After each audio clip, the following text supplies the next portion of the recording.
Good afternoon, students. Welcome in our English class. Yesterday, we have learned the poem Minnie and Winnie. It's a lullaby. Lullaby means अंगाई गीत. लहान बाळाला झोपवण्यासाठीचं जे गाणं म्हटलं जातं त्याला मराठीमध्ये अंगाई गीत म्हणतात, इंग्लिशमध्ये lullaby. Today, we are going to solve some activity which are given on page number 29. Page number 29, activity number 1. First, learn the poem by heart and recite it. Means काय तर ही कविता तोंडपाठ करायची आणि तालासुरामध्ये तुम्ही मोठ्यानं म्हणायची. रोज एकदा तरी ही कविता तुम्ही म्हणायची आहे. Second activity, find the rhyming words from the poem. हे जे काही शब्द दिलेले आहेत 5 शब्द यांच्यासाठी रायमिंग वर्ड्स कवितेमध्ये शोधायचे. शेल, विदाऊट, सून, शेल, क्रॉप या 4 शब्दांसाठी रायमिंग वर्ड्स तुम्ही शोधायचे आहेत. कवितेमध्ये आहेत ते. Activity number 3, from the poem copy the following words. कवितेमधनं शोधून लिहायचे. Words that begin with S. एसनं सुरू होणारे शब्द कवितेमधनं लिहायचे आपल्याला. पहा कोणते कोणते शब्द एसनं सुरू होत पहा. स्लेप्ट, स्लीप, सिल्वर, साऊंड्स, ठीक नाही, असे कितीतरी शब्द. स्टार्टेड, हे यसनं सुरू होणारे शब्द आपण कवितेतनं पाहून लिहायचे आहेत.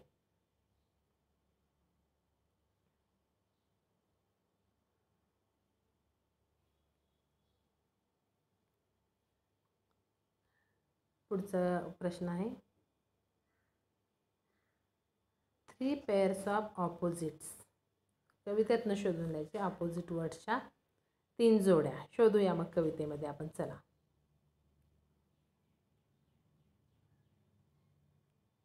कविता जर तुम्ही पूर्ण वाचली तर पहा कवितेमध्ये आपल्याला ऑपोजिट वर्ड्सच्या पेअर्स सापडतील. पहिली पेअर आहे इन, आउट.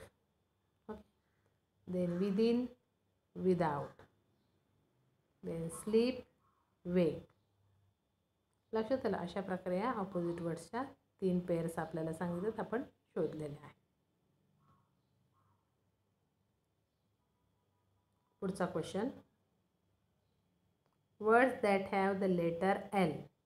मग असे वर्ड्स शोधायचे कवितेमधनं की ज्याच्यामध्ये एल असेल. मग तो एल हे लेटर कुठे असू द्या, सुरुवातीला असू द्या, मध्ये असू द्या, शेवटी असू द्या, चालेल. पुढचं आहे, 4 things you may see in the sky.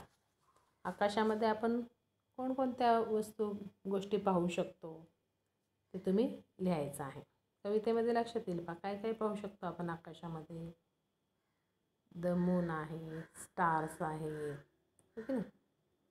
आणखीन काय काय पाहू शकतो ह्याच्याशिवाय, sun, the sun, then the planet, birds, हे सगळं तुम्ही लिहायचं आहे. Next question, activity 4, Minnie and Winnie slept well in a shell. Can you think of other safe and nice places where they can sleep well? आता mini आणि विनी या शिंपल्यामध्ये छान झोपलेल्या आहेत, हो की नाही, निवांत झोपलेल्या आहेत. मग अशाच प्रकारे आणखीन त्या कुठे झोपू शकतील अशी सुरक्षित आणि छान जागा आपल्याला सांगायची. कुठे कुठे झोपू शकतील बरं त्या. मदर स्लॅप, हो की नाही, आईच्या मांडीवर झोपू शकतील. ॲट होम, घरामध्ये झोपू शकतील. क्रॅडल, पाण्यामध्ये झोपू शकतील, हो की नाही. अशा प्रकारे लिहायचे आहे तुम्ही. ओके. नंतर activity 5, find and copy the following from the poem. आता कवितेमधनं शोधून लिहायचं आहे आपल्याला. पहिलं काय, 2 स्टेटमेंट्स. स्टेटमेंट्स म्हणजे काय, विधानं आहेत फक्त, केवळ वाक्य. मग अशी स्टेटमेंट शोधायची आहेत आपल्याला कवितेमध्ये. चला शोधूया आपण. हे साधं वाक्य की ज्याच्या शेवटी पूर्णविराम असणार आहे, हो की नाही. मग पहिलंच वाक्य पाहिजे, Minnie and Winnie slept in the shell. पूर्णविराम आहे, मग याला स्टेटमेंट म्हणायचं. ज्याच्या शेवटी पूर्णविराम असतं की नाही बऱ्यापैकी, त्याला स्टेटमेंट म्हणायचं आणि साधं विधान असतं ते. नंतर आणखीन कोणतं असू शकेल, अँड दे स्लेप्ट वेल, हे पण स्टेटमेंट आहे, हो की नाही. आणखीन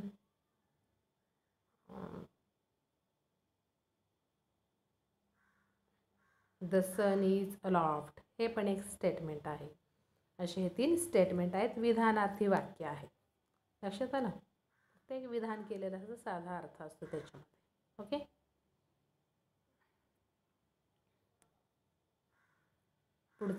पुढचा प्रश्न काय पहा.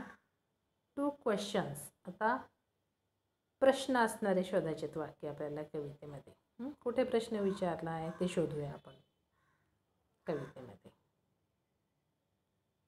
पहा इथे प्रश्न आहे, what are they dreaming of, हे की नाही, क्वेश्चन मार्क शेवटी म्हणून क्वेश्चन्स आहेत. नंतर हू कॅन टेल, इथे एक क्वेश्चन विचारलेला आहे. हे 2 क्वेश्चन्सची वाक्य आहेत. लक्षात आलं? नेक्स्ट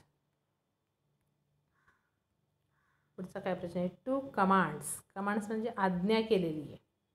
आता कमांड्स कशा शोधायच्या, आज्ञा कशा शोधायची, तर ते क्रियापदाने सुरुवात झालेली असते. उदाहरणार्थ आपण दैनंदिन जीवनामध्ये come in, stand up, open the door, हे सगळे काय आहेत, कमांड आहेत. तशाच कमांड्स या कवितेमध्ये आपण शोधायच्या आहेत. कुठे आहेत अशा कमांड्स दिलेल्या पहा. स्लीप लिटल लेडीज, हे की नाही, झोपा, स्लीप झोपा, कमांड आज्ञा दिलेली. वेक नॉट सून, लगेच उठू नका, हो की नाही. अशा प्रकारे या 2 काय आहेत, कमांड दिलेल्या आहेत. लक्षात आलं? ही 2 वाक्य तुम्ही लिहायची आहेत. पुढची activity 6, learn to say the following faster and faster. आता हे ओरली पहा, तोंडी. तुम्हाला पहिले एक स्टेटमेंट दिले, she sells sea shells on the sea shore. हे पहिलं स्टेटमेंट आहे पहा, she sells sea shells on the sea shore. हे वाक्य तुम्ही भरभर म्हणायचे. जसं तुम्ही म्हणता ना, कच्चा पापड पक्का पापड, कच्चा पापड पक्का पापड, भरभर म्हणता की नाही, तशाच प्रकारे हे वाक्य म्हणायचे सारखं. She sells sea shells on the sea shore, she sells sea shells on the sea shore, she sells sea shells on the sea shore. अशा प्रकारे भरभर म्हणायचे. दुसरं वाक्य, swan swam over the sea, swim swam swim. हे पण भरभर वाक्य म्हणायचं. तिसरं वाक्य, swan swam back again well swum swam. हे पण वाक्य असं भरभर म्हणायचे. ओरली फक्त हे म्हणायचं. आलं लक्षात? या ॲक्टिव्हिटी तुम्ही 2, 3, 4, 5 ह्या 2 ते 5 ॲक्टिव्हिटी ज्या आहेत त्या तुम्ही वहीमध्ये सोडवायच्या आहेत. आलं लक्षात?